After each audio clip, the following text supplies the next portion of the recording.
Hello दोस्तों, आप सभी को मेरा नमस्कार। सभी को गुड मॉर्निंग। आपका दिन शुभ रहे।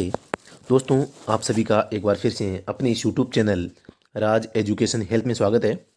दोस्तों, जो आज हम बात करने जा रहे हैं, जो हमारा क्रैश कोर्स चल रहा है, उसके जो ऑब्जेक्टिव की टाइप के क्वेश्चन है, जो हमने क्रैश कोर्स में जो विस्तार से चर्चा की थी प्रत्येक पार्ट के बारे में, तो उनके संबंध में या उनसे संबंधित जितने भी प्रकार के जो ऑब्जेक्टिव टाइप के क्वेश्चन है बनते हैं, उन सबको मैं आपके सामने रखने जा रहा हूं। दोस्तों, इनके 2 से 3 पार्ट बनेंगे, तो आप प्रत्येक पार्ट को है वो देखना न भूलें। दोस्तों दोस्तों इससे पहले आप जो हमारे जो क्रैश कोर्स के पीछे के जो भाग है 1 से 11 तक के, वो भी बहुत ही महत्वपूर्ण है और उसमें कोई ज़्यादा समय नहीं लगने वाला है।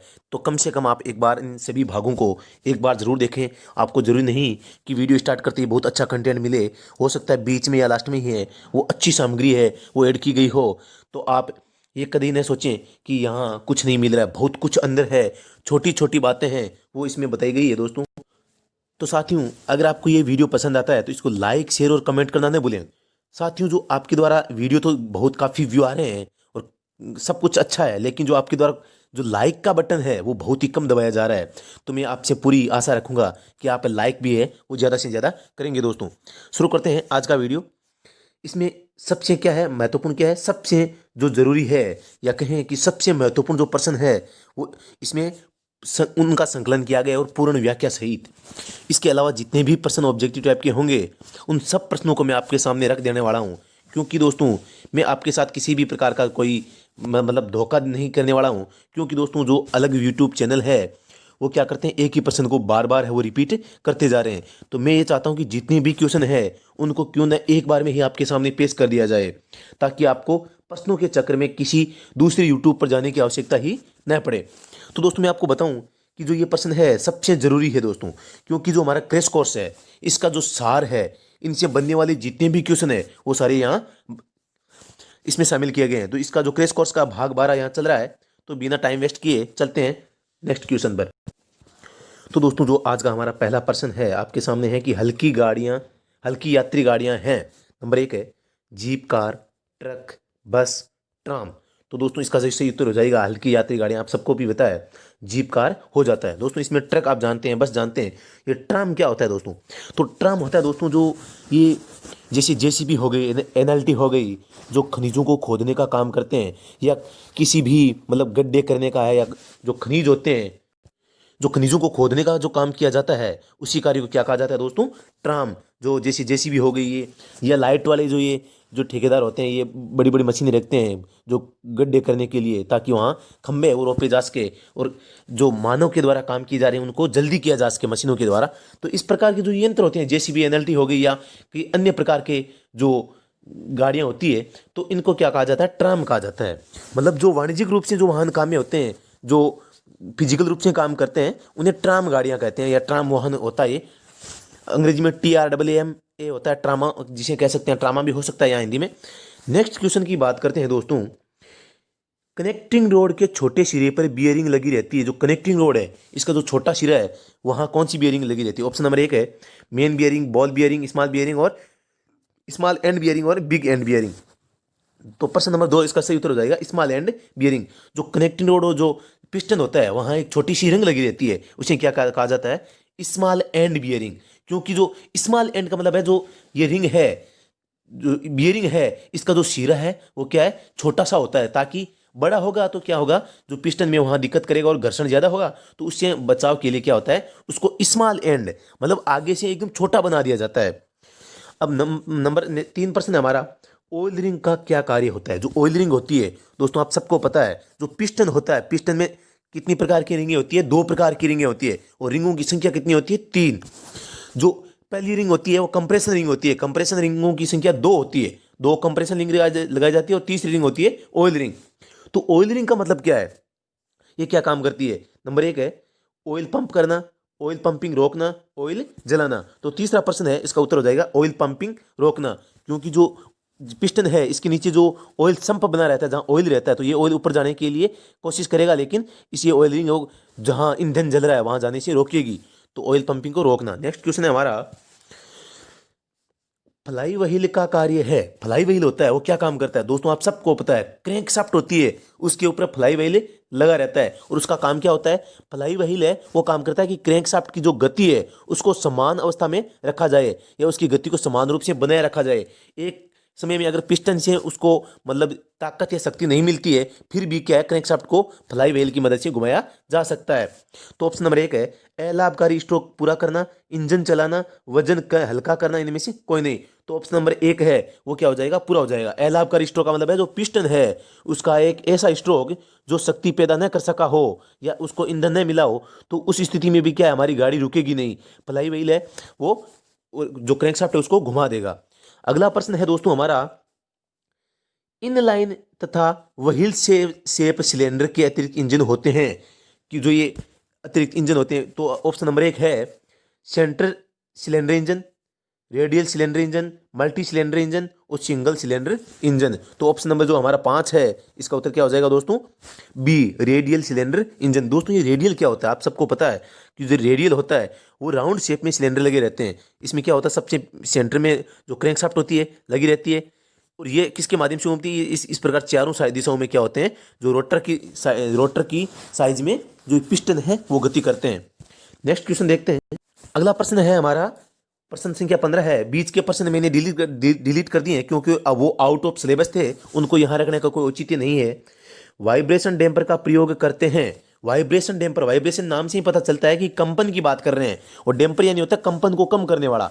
तो जो वाइब्रेशन डैम्पर है तो उसका प्रयोग करते हैं। नंबर 1 है इंजन फाउंडेशन में, कास्टर पैड में, ड्राइविंग पुली में, रोड स्प्रिंग में। तो जो प्रश्न संख्या 15 है इसका उत्तर क्या हो जाएगा दोस्तों, ड्राइविंग पुली में। ड्राइविंग पुली किसे कहते हैं दोस्तों, जो आपके जो प्रोपेलर शाफ्ट होती है वहां लगी रहती है ये ड्राइविंग वाइब्रेशन डैम्पर, ड्राइविंग पुली, तो वहां क्या होता है, वाइब्रेशन डैम्पर लगा रहता है। दोस्तों आप सबको पता है कि जो क्रैंक शाफ्ट है उसकी गति क्या होती है, राउंड शेप में, और जो पिस्टन होता है वो गति कैसे करता है, मतलब रेखीय गति करता है ऊपर नीचे। तो इन दोनों की जो ये रेखीय गति और राउंड गति है ये क्योंकि दोनों आपस में जुड़े रहते हैं कनेक्टिंग रोड के द्वारा, तो इनमें कंपन ज्यादा होता है क्योंकि ये जो पिस्टन है वो गति करता है ऊपर नीचे और ये जो क्रैंकशाफ्ट है वो गोल घूमती है। इस कारण से क्या होता है, थोड़ा सा कंपन ज्यादा होता है इंजन में। इस कंपन को कम करने के लिए जो फ्लाई व्हील है, जो ये प्रोपेलर शाफ्ट है इसके माध्यम से जो पीछे पहियों तक जो शक्ति जाती है तो वहां तक पहियों को वो प्रभावित न करे। इसके लिए क्या होता है, जो वाइब्रेशन डैम्पर है उसका इस्तेमाल किया जाता है ताकि जो क्रैंकशाफ्ट का जो वाइब्रेशन है वो पहियों तक न जा पाए। अगला प्रश्न है, पिस्टन पर 2 प्रकार के रिंग फिट होते हैं, कौन कौन से होते हैं दोस्तों। पिस्टन पर रिंगों की संख्या पूछे तो आपको 3 करने हैं दोस्तों, मैं दोबारा बता रहा हूं आपको। संख्या पूछे तो कितने करने हैं, 3। और अगर प्रकार पूछे तो करने हैं 2, क्योंकि इसमें जो 3 रिंग होती है कौन कौन सी, कंप्रेशन रिंग है वो 2 होती है और ऑयल रिंग 1 होती है। तो इनकी संख्या तो 3 होगी लेकिन प्रकार 2 हो गए। तो जो ये आपके सामने इस प्रश्न का उत्तर है वो क्या हो जाएगा, मैंने बता दिया है, कंप्रेशन रिंग और ऑयल रिंग। तो प्रश्न 16 का जो सही उत्तर होगा क्या हो जाएगा, बी आंसर वो करेक्ट हो जाएगा। इसके अलावा दोस्तों नेक्स्ट बात करें, इंजन वॉल खुलते हैं, जो इंजन वॉल है वो खुलते हैं। ऑप्शन नंबर 1 है केम शाफ्ट के द्वारा, क्रैंक शाफ्ट के द्वारा, रोकर शाफ्ट के द्वारा, वाल्व है गाइड के द्वारा। तो दोस्तों जो 17 नंबर प्रश्न है इसका सही उत्तर क्या हो जाएगा, केम शाफ्ट के द्वारा। दोस्तों आप सबको पता है कि जो इंजन होता है, इंजन का काम होता है इस क्रैंक शाफ्ट को घुमाना, इसके माध्यम से ये एक बेल्ट के द्वारा जुड़ी होती है, ये काम करती है। इसके ऊपर दोस्तों क्या होता है, वो रोकर आर्म लगा रहता है, नहीं रोकर शाफ्ट लगी रहती है, रोकर शाफ्ट के ऊपर क्या होता है, रोकर आर्म, और वो रोकर आर्म ही क्या करता है, इस जो इंजन वाल है इनको खोलने का काम और करता है। और ये वाल जो बंद कैसे होते हैं, इस स्वयं वाल के ऊपर एक स्प्रिंग लगी रहती है, खोल तो कौन देगा, ये रोकर आर्म, और बंद कौन करेगा, वो स्प्रिंग जो इसके स्वयं के ऊपर लगी हुई है। तो इस प्रकार ये वाल खुलते और बंद होते हैं। तो यहाँ रोकर शाफ्ट उत्तर क्यों नहीं हुआ, या तो रोकर आर्म हो जाता। अगर दोस्तों यहाँ रोकर आर्म हमारे सामने शब्द होता तो ये रोकर आर्म इसका उत्तर हो जाता, लेकिन रोकर शाफ्ट है वो इसका काम नहीं करती, इसलिए इसका उत्तर क्या हो गया, कैम शाफ्ट द्वारा। क्योंकि मुख्य काम है रोकर आर्म को जो एनर्जी भेजता है वो कौन भेजता है, कैम शाफ्ट भेजता है, क्योंकि कैम शाफ्ट के द्वारा ही रोकर आर्म काम करता है। तो दोस्तों अगर यहाँ रोकर आर्म होता तो यहाँ आपको इंजन वाल्व खुलते हैं किसके द्वारा, रोकर आर्म के द्वारा, ये करना होगा अगर एग्जाम में एक प्रश्न भी आ जाए। दोस्तों नेक्स्ट क्वेश्चन की बात करते हैं। कंप्रेशन रिंग का कार्य होता है, मैंने अभी बताया था कि जो पिस्टन होता है, पिस्टन में 3 प्रकार की रिंगें होती है। नंबर 1 कंप्रेशन रिंग होती है, नंबर 2 भी कंप्रेशन रिंग होती है, नंबर 3 ऑयल रिंग होती है। तो जो ये कंप्रेशन रिंग है आप सबको पता है, ये पिस्टन है, मैंने जो चित्र बनाया है, और ये पिस्टन इस प्रकार से सिलेंडर के अंदर फिट किया होता है। यहाँ जो कंबस्शन चैम्बर है आपको सबको पता है, जहाँ ईंधन जलता है, ईंधन के जलने से उष्मा पैदा होती है। ये उष्मा यहाँ से होकर यहाँ नीचे जाने की कोशिश करती है। तो यहाँ आप सबको पता है ऑयल संपर्क लगा रहता है, जहाँ ऑयल रहता है, तो ये ऑयल इस उष्मा की वजह से क्या जले नहीं, इसके लिए क्या होता है कंप्रेशन रिंग लगी रहती है, ताकि ये कंप्रेशन रिंग है ये इस जो ये उष्मा है इस उष्मा को नीचे नहीं आने देती, और जो ये ऑयल रिंग है इस ऑयल रिंग को इस ऑयल को ऊपर नहीं जाने देती दोस्तों। तो इस प्रकार इसकी कार्य प्रणाली है, मैंने आपको बताने की पूरी कोशिश की है, शायद आपके समझ में भी आ गया होगा। तो इसलिए कंप्रेशन रिंग का जो इस्तेमाल है, कार्य क्या है, तेल पंप करना, सिलेंडर की गैसों को सील करना, पिस्टन का भार कम करना, कंप्रेशन अनुपात बढ़ाना। तो 18 नंबर प्रश्न इसका सही उत्तर क्या हो जाएगा, सिलेंडर की गैसों को सील करना दोस्तों। नंबर आगे 19 नंबर प्रश्न है, 6 सिलेंडर का फायरिंग ऑर्डर होता है। दोस्तों इसका जो उत्तर है मैं सबसे पहले बता दूं आपको, ऑप्शन को देख से कुछ नहीं होगा, इसका सही उत्तर होता है, आप मतलब सबसे पहले लिखें 1, बाद में लिखें 2, बाद में लिखें 3, बाद में लिखें 4। देखो हम कहाँ लिख रहे हैं, 1 के बाद में लिख रहे हैं 3 और 2 के बाद में 4 लिख रहे हैं, बाद में दोनों को लिख देना 5 और 6। एक तरीका और है, ये तो हो गया 13, 56, 24। एक तरीका है 1, 2, 3, 4, 5, 6, मतलब अंदर ही अंदर आते जाना है दोस्तों। जैसे मैं अभी दोबारा बताता हूँ आपको, ये फायरिंग ऑर्डर का जो क्रम है वो कैसे निकालते हैं, 1, 2, अब अंदर रहना है हमें, यहाँ 3, यहाँ 4, यहाँ 5, यहाँ 6, ये हो गया 13, 56, 42। इस ऑप्शन में 13, 56, 42 नहीं है, तो इसका मतलब है जो ये 13, 56, 24 है, एक तो ये उत्तर सही हो जाएगा। इसके अलावा दोस्तों ये भी होता है 13, 56, 42, तो ये भी इसका करेक्ट उत्तर हो सकता है 6 सिलेंडर में दोस्तों। इसके अलावा नेक्स्ट क्वेश्चन की बात करें, हमारा अगला प्रश्न है, 2 स्ट्रोक इंजन में 1 स्ट्रोक में होते हैं दो, जो आप सबको पता है जो सिलेंडर होता है, जो पिस्टन होता है, इसके 4 स्ट्रोक होते हैं। सबसे पहला स्ट्रोक होता है आप सबको पता है जिसे हम कहते हैं सेक्शन स्ट्रोक, जो ईंधन को अंदर लाने का काम करता है। नंबर 2 होता है कंप्रेशन स्ट्रोक, इस ईंधन को यहां दबाता है, कंप्रेस करता है। नंबर 3 होता है पावर स्ट्रोक, ये जो दबाया हुआ ईंधन है इसको जलाकर उष्मा पैदा होगी, ये पिस्टन को नीचे धकेलेंगे तो पावर स्ट्रोक कहते हैं। चौथा स्ट्रोक है इन जली हुई गैसों को बाहर निकालना, मतलब एग्जॉस्ट स्ट्रोक। इस प्रकार 4 स्ट्रोक होते हैं प्रत्येक इंजन में, लेकिन जो 2 स्ट्रोक इंजन होता है इसमें ये चारों प्रक्रियाएं क्या है 2 बार में ही पूरी हो जाती है। पहली 2 प्रक्रियाएं एक साथ में और दूसरी 2 क्रियाएं एक साथ में। इस प्रकार ये जो 2 स्ट्रोक इंजन होता है इसमें 1 स्ट्रोक करता है, कितना काम करता है, 2 स्ट्रोक के बराबर काम कर देता है। तो इसका उत्तर है ए सही हो जाएगा दोस्तों, 20 का उत्तर है ए सही हो जाएगा। नेक्स्ट क्वेश्चन की बात करते हैं, इंजन वाल्व बंद रहते हैं। इंजन वाल्व है, अभी मैंने ऊपर ही बताया था कि इंजन खुलते किससे हैं, रोकर आर्म के द्वारा, जो क्रैंक रोकर शाफ्ट के से जुड़ा हुआ रहता है, और रोकर शाफ्ट क्रैंक कैम शाफ्ट से जुड़ी होती है, और कैम शाफ्ट क्रैंक शाफ्ट से जुड़ी होती है जो सबसे नीचे होती है, और इंजन का मुख्य काम क्रैंक शाफ्ट को घुमाना होता है। तो इस प्रकार जो ये इंजन वाल्व होते हैं ये बंद रहते हैं किसके द्वारा, कौन रखता है बंद, तो ऑप्शन नंबर 1 है वाल्व लॉक द्वारा, वाल्व स्प्रिंग द्वारा, टेपिट द्वारा, एडजस्टिंग स्क्रू द्वारा। तो अभी मैंने पहले ही बता दिया था कि जो ये वाल्व है बंद स्वयं के ऊपर एक स्प्रिंग लगी रहती है, वो स्प्रिंग इस वाल्व को क्या करती है, जैसे ही रोकर आर्म इसको खोलता है, मतलब 1 सेकंड के 10वें भाग के लिए या 100वें भाग के लिए, बहुत ही कम समय के लिए, जैसे ही खुला वापस स्प्रिंग से बंद हो गया, क्योंकि एक ईंधन को आने के लिए कोई ज्यादा समय की आवश्यकता नहीं होती और इंजन है वो फुल स्पीड में घूम रहा होता है। तो इस प्रकार इसका उत्तर हो जाएगा वाल्व स्प्रिंग द्वारा। इंजन खुलते किसके द्वारा है, क्रैंक शाफ्ट, या तो क्रैंक शाफ्ट उसका उत्तर होगा, और या जो रोकर आर्म है वो उत्तर होगा खोलने का, तो और बंद करने का वाल्व स्प्रिंग। इसके अलावा दोस्तों बात करें, अगला प्रश्न तो है सिलेंडर में पिस्टन टीडीसी से चलता है। सिलेंडर में जो, अब दोस्तों मैं इसके बारे में बता दूं, अगर आप हमारा ये वीडियो पहली बार देख रहे हैं तो ये हमारा सिलेंडर हो गया, इसका जो ऊपर का भाग है ये टीडीसी कहलाता है, नीचे का भाग बीडीसी कहलाता है। तो सिलेंडर में जो पिस्टन है यहाँ गति करता रहता है दोस्तों, तो ये ऊपर जाएगा टीडीसी की ओर है, तो इसकी गति कहाँ तक होगी, बीडीसी तक होगी। तो इस प्रश्न का उत्तर हो जाएगा बीडीसी, ऑप्शन नंबर बी है वो हमारा करेक्ट हो जाएगा दोस्तों। सिलेंडर में पिस्टन टीडीसी चलता है बीडीसी तक। नेक्स्ट क्वेश्चन है हमारा, सेक्शन स्ट्रोक में पिस्टन टीडीसी से बीडीसी की ओर चलता है तथा इनलेट वाल्व क्या होता है, ऑप्शन नंबर 1 है इनलेट वाल्व खुला रहता है, एग्जॉस्ट वाल्व खुला रहता है, सी खुलता है, इनमें से कोई नहीं। जो प्रश्न संख्या 23 है हमारा, इसका सही उत्तर क्या हो जाएगा, इनलेट वाल्व खुला रहता है। दोस्तों आप सबको पता है ये सिलेंडर होता है, इसके अंदर पिस्टन होता है, तो ये जैसे ये नीचे आएगा तो सेक्शन स्ट्रोक में जो यहाँ वाल्व लगा रहता है दोस्तों, जब तक ये यहां से चलकर यहां तक न आ जाए पिस्टन, इतनी गति, तब तक ये वॉल्व खुला रहेगा, क्योंकि तब तक यहाँ का जो सिलेंडर का जो अंदरूनी भाग है इसको पूर्णतः ईंधन से भर जाना अनिवार्य होता है।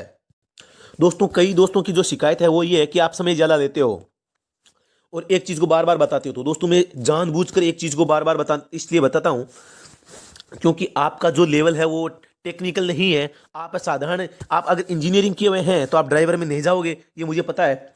अगर आप ड्राइवर में जा रहे हो इसका मतलब है आप कोई इंजीनियरिंग डिप्लोमा से संबंध नहीं रखते। तो ये चीज़ें हैं वो बहुत थोड़ी सी टेक्निकल चीज़ें हैं, इनको समझना बहुत ही ज़रूरी होता है। तो मैं ये चाहता हूँ कि बार बार आपको बताकर आपको यहीं पर ही सब चीज़ों को है जो याद करवा दिया जाए दोस्तों। और प्रत्येक प्रश्न की अगर व्याख्या है, जो प्रश्न की भाषा है वो समझ में ही नहीं आएगी तो उसका उत्तर हमें रटने से कोई मतलब नहीं है दोस्तों। हमेशा याद रखना, किसी भी प्रश्न का उत्तर याद करने के लिए सबसे पहले हमें प्रश्न को समझना होगा, प्रश्न को याद करना होगा। उत्तर हमें याद है या नहीं कोई ज़रूरी नहीं है। अगर हमें प्रश्न याद है तो उत्तर हूबहू अपने आप ही याद हो जाएगा कि प्रश्न ने पूछा क्या है। ये अगर आपको पता चल गया तो आप उसका उत्तर याद करने की आवश्यकता ही नहीं पड़ेगी, अपने आप ही हो जाएगा। तो ये मेरा छोटा सा ज्ञान था दोस्तों। अगर अच्छा लगा है तो इसको ग्रहण कीजिए, नहीं तो इग्नोर कीजिए। आगे चलते हैं। डीजल इंजन में बैटरी या मैग्नेट होता है। जो दोस्तों मैं आपको बताऊं, एक होता है पेट्रोल इंजन, एक होता है डीजल इंजन। जो पेट्रोल इंजन होता है इसमें जो ईंधन होता है इसको स्पार्क प्लग के द्वारा, किसके द्वारा, स्पार्क प्लग के द्वारा जलाया जाता है। जबकि जो डीजल इंजन होता है इसमें ईंधन है किसके द्वारा, कंप्रेशन के द्वारा जलाया जाता है। मतलब जो डीजल इंजन होता है उसमें सबसे पहले क्या होता है, जो हवा होती है उसको अंदर भरा जाता है, उसको फुल प्रेशर में दबाया जाता है, दबाने से उसका ताप और दाब बढ़ जाता है। जैसे ही बढ़ जाता है तो उसके ऊपर जो डीजल होता है उसकी फुहार की जाती है और फुहार करने से डीजल जल जाता है। इसके विपरीत जो पेट्रोल होता है, कार्बोरेटर के द्वारा जो हवा और पेट्रोल का जो मिश्रण होता है वो पिस्टन के जो सिलेंडर के अंदर भेजा जाता है, उसका थोड़ा सा कंप्रेशन किया जाता है। थोड़ा सा कंप्रेशन के बाद में क्या होता है, इसमें स्पार्किंग के द्वारा चिंगारी पैदा की जाती है और डीजल और हवा का मिश्रण वो जल जाता है दोस्तों। तो इस प्रश्न का उत्तर देखते हैं क्या होता है।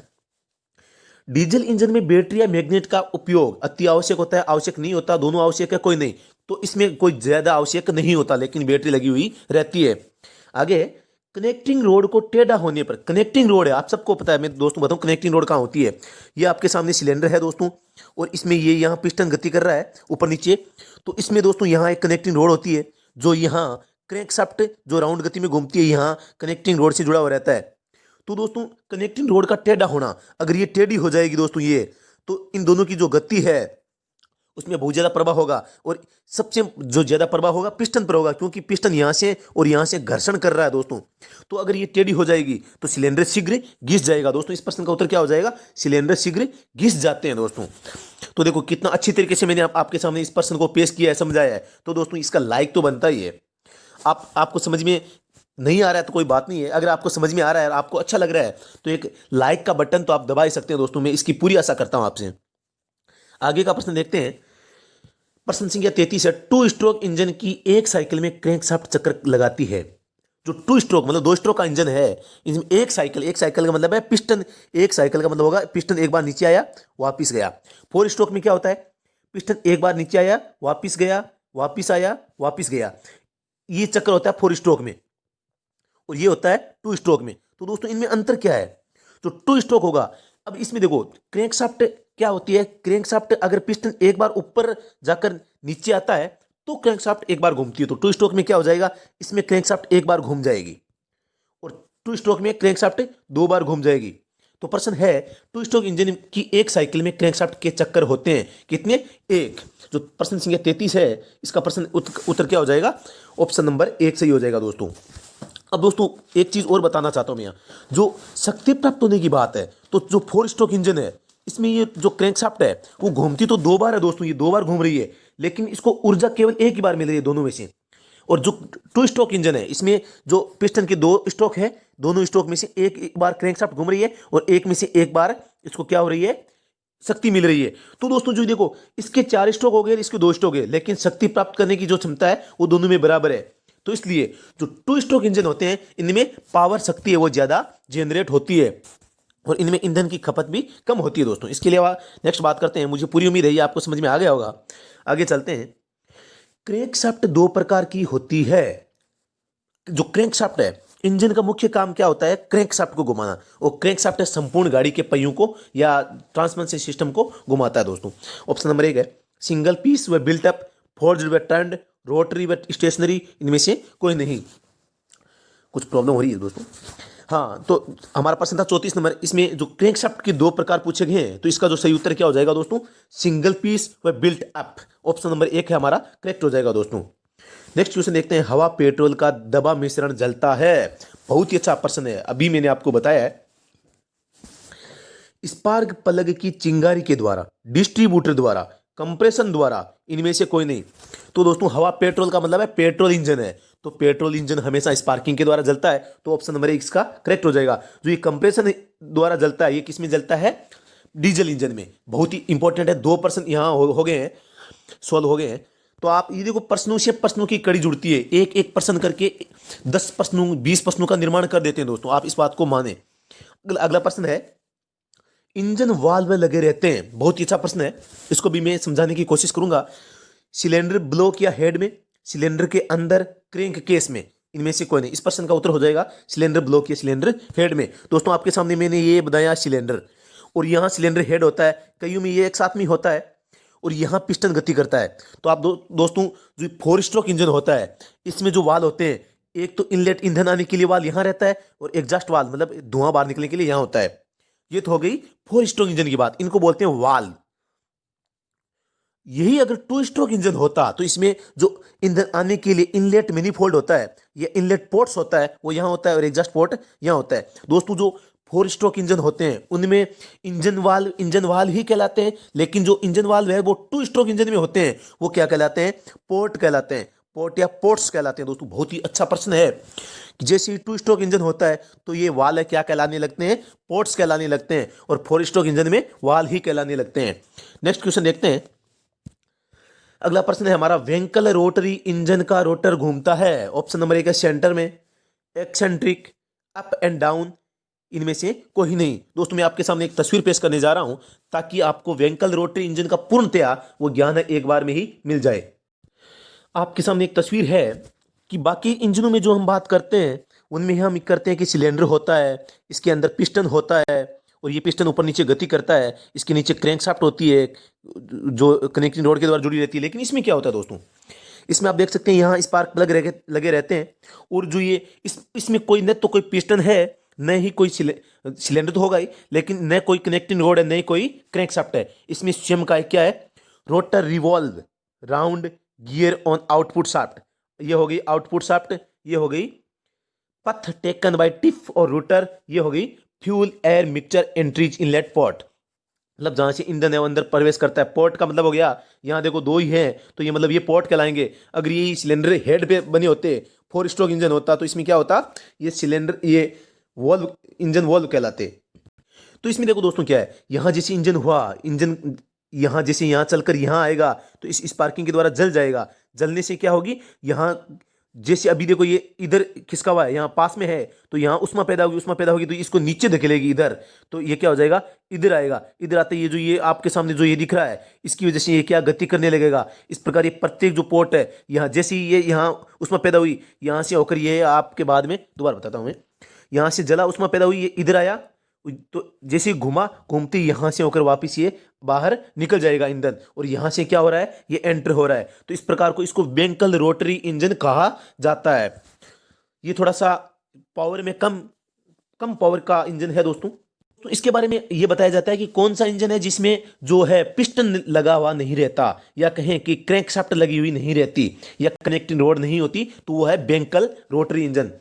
तो दोस्तों मुझे पूरी उम्मीद है कि आपको वेंकल रोटरी इंजन, क्योंकि मुझे पता था कि जो पीछे हमने सिलेबस करवाया है उसमें वेंकल रोटरी इंजन को विस्तार से नहीं बताया मैंने, इसलिए मैं चाहता था कि आपके सामने वेंकल रोटरी इंजन है उसको रख दिया जाए, ताकि आपको एक ही बार में संपूर्ण जो प्रक्रिया है इसके बारे में जो प्रश्न आते हैं। अब दोस्तों देखो, अगर इस प्रश्न को किसी भी टाइप से अगर घुमाकर दे दिया जाए, तो भी आप कंफ्यूजन नहीं होने वाले हैं। इस प्रश्न का जो 37 नंबर प्रश्न है, इसका जो करेक्ट उत्तर क्या हो जाएगा, बी एक्सेंट्रिक। और ये एक्सेंट्रिक है, ये क्या होता है, एक विलक्षण प्रकार का रोटर है, होता है जो इसके अंदर घूमता है, जो उत्केंद्र, एक शब्द ये भी आ सकता है आपके, एक्सेंट्रिक को उत्केंद्र भी कहा जा सकता है हिंदी में, कि उत्केंद्र के सिद्धांत पर यह कार्य करता है तथा ये घूमता है। दोस्तों नेक्स्ट क्वेश्चन की बात करते हैं।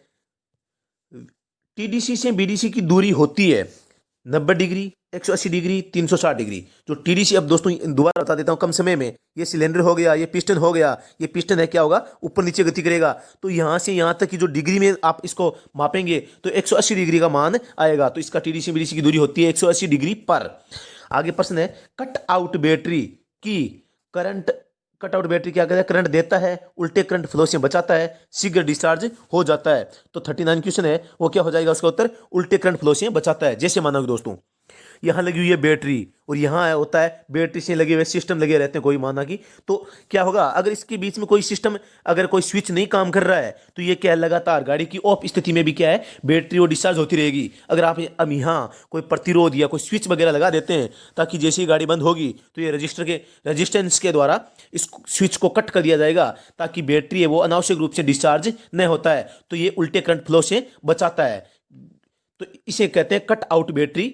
तो दोस्तों इसके अलावा दोस्तों बात करें कट आउट बैटरी का, एक दूसरा एग्जांपल बताता हूं मैं आपको, सबको पता है जो डायनमो होता है वो क्या करता है, बैटरी को चार्ज करता है। ये बैटरी हो गई, तो इन दोनों का कनेक्शन तो होना जरूरी है। एक होता है जो गाड़ी का जो इलेक्ट्रिकल सिस्टम होता है, वहां से भी इनको भी बैटरी से सिस्टम देना पड़ेगा। ये इधर जा रहा है दोस्तों और ये डायनमो से करंट इधर आ रहा है। तो दोस्तों अगर ये प्रणाली है जो डायनमो से जो आपके साथ बैटरी में आ रही है, तो इसमें एक जो कट आउट है वो होना जरूरी है। क्योंकि दोस्तों अगर यहां से बैटरी है, गाड़ी ऑफ हो गई और यहां से जो ये रास्ता है अगर यहां डायनमो में जाता रहेगा, तो आप सबको पता है डायनमो बहुत ही चार्ज लेता है।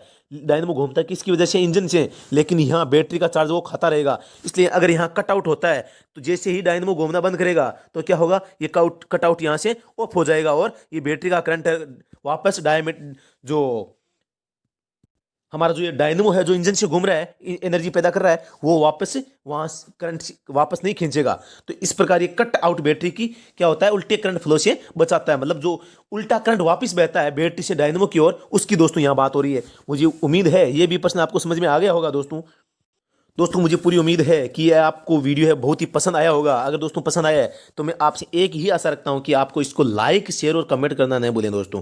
और अगर दोस्तों ये वीडियो पसंद आया है तो इसको अपने दोस्तों के साथ शेयर कीजिए। इस हमारे चैनल है इसको सब्सक्राइब कीजिए, क्योंकि इससे भी अच्छे अच्छे वीडियो है वो हम ड्राइवर भर्ती से संबंधित आपके सामने पेश करने जा रहे हैं। और अब जो हमारा जो टॉपिक होगा वो अब प्री एग्जाम तक केवल और केवल ऑब्जेक्टिव टाइप के क्वेश्चन ही होंगे। तो आप चिंता न करें, अब हम आपका टाइम जाया नहीं करने वाले, आपको प्रत्येक प्रश्न की है वो व्याख्या बताने वाले हैं, ताकि आपको इस चैनल के अलावा कहीं भी दूसरी जगह आपको भटकने की, आपको टाइम जाया करने की, इंटरनेट का डाटा लॉस करने की या समय गंवाने की आवश्यकता नहीं होगी। दोस्तों मैं आपको चैलेंज करता हूं कि आपको कहीं भी जाने की आवश्यकता नहीं है। प्रत्येक वो क्वेश्चन जो एग्जाम में आने वाला है वो यहाँ हल करवाया जाएगा।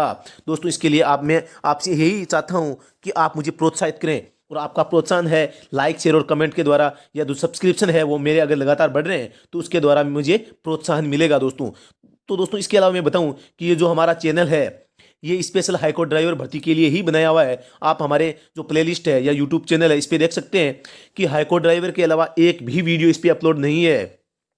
तो इसका मतलब है आप ही की रिक्वेस्ट पर मैंने ये यूट्यूब चैनल बनाया है जो अभी तक आपके लिए बहुत अच्छा कार्य कर रहा है। ये आपके कमेंट्स से मुझे लग रहा है, और आपके कमेंट्स में मैं देख रहा हूं कि आपकी डिमांड है वो ही इस प्रकार की है जिस हिसाब से हम कार्य कर रहे हैं। तो दोस्तों अभी के लिए इतना ही, फिर से मिलते हैं नेक्स्ट वीडियो में। जय हिंद, जय भारत। क्योंकि दोस्तों ये वीडियो लंबा बन रहा है इसलिए बाकी प्रश्न है वो अगले वीडियो में हल करेंगे।